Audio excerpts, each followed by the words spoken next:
সিনার লগে বাঁধি রাইখুম তোমারে, সিনার লগে বাঁধি রাইখুম তোমারে ও নাই রে, কইজার ভিতর গাথি রাইখুম তোমারে।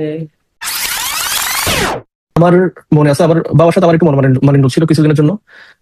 তারপর সোসাইটি অনেক কথাবার্তা বলছে, ডেফিনেটলি রিসার্চ করা শুরু করলাম। আর আমাকে বিদেশে আসতে হেল্প করছে একটা এজেন্সি।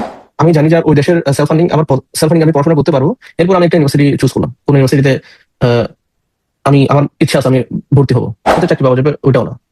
তো কেউ যদি আসে অ্যাটলিস্ট 2-3 মাসের খরচটা সাথে নিয়ে আসাটা খুব বেশি জরুরি। যদি আমার নিজে চালাতে হয় তাহলে আমার পড়ালেখা চাকরি দুইটা আমার সাথে করতে হবে, দ্যাটস নো আদার ওয়ে। আর যখন মানুষ বলে যখন দেওয়ালে পিঠ থেকে যায় তখন সলিউশন নিজে থেকে চলে আসে। কষ্ট ছিল, কারণ হচ্ছে আমার পুরো শিফটটা হচ্ছে 8 ঘন্টা শিফট ছিল। পুরো শিফটে হচ্ছে হেঁটে চাকরি করতে হইতো আর কি। ওই টাইমে আমি 4 দিন করতাম হচ্ছে এই ওয়্যার হাউসে, আর 2 দিন আমি ফুড ডেলিভারি করতাম। তো 40 ইউরো পাইলাম বেতন। এরপরে সাথে সাথে আমি ওই জবের সাথে আমি ফুড ডেলিভারি করতেছিলাম। এরপরে ওইখানে আমি 1 বছর চাকরি করছি এই ওয়্যার হাউসে। এরপর আমি কেএফসিতে চাকরি করছি। তো কেএফসিতে 1 বছর ছিলাম। কেএফসির টাকা দিয়ে আমি ইউনিভার্সিটি, আমার পছন্দের কম্পিউটার, ফোন সবকিছু নিলাম। না, আমার কোনো রিগ্রেট নাই, বা দেশে কিছু করবো না, আমার বিদেশে চাইতে হবে। তাহলে ঠিক আছে, চলে আসো। এটা এসএসসি করেও বিদেশে আসা পসিবল।